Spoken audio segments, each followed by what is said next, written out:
नमस्कार, kitchen food with Megha चॅनलमध्ये तुमचं स्वागत आहे. तर आज मी शिल्लक राहिलेल्या चपाती किंवा शिळ्या चपातीपासून चपाती चाट बनवणार आहे. तर अगदी सोपा आहे.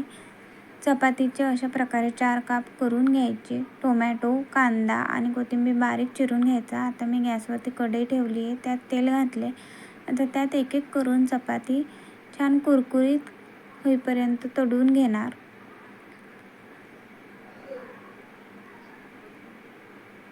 अशा प्रकारे सर्व बाजूंनी चपाती छान कुरकुरीत लालसर होईपर्यंत तळून घ्यायची आहे.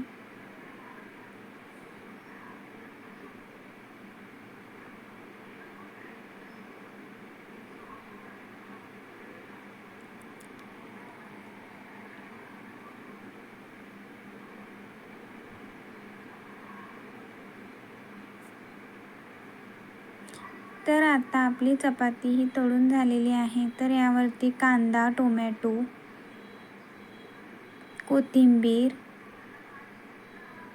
चवीनुसार मीठ, काळं मीठ, चाट मसाला, इमलीची चटणी किंवा ते नसेल तर टोमॅटो सॉस घालून खायला घ्यायचं. तर तुम्हाला माझी आजची रेसिपी कशी वाटली नक्की सांगा आणि आपल्या चॅनलला लाईक, सबस्क्राईब आणि शेअर करा. भेटूया पुढच्या रेसिपी व्हिडिओमध्ये.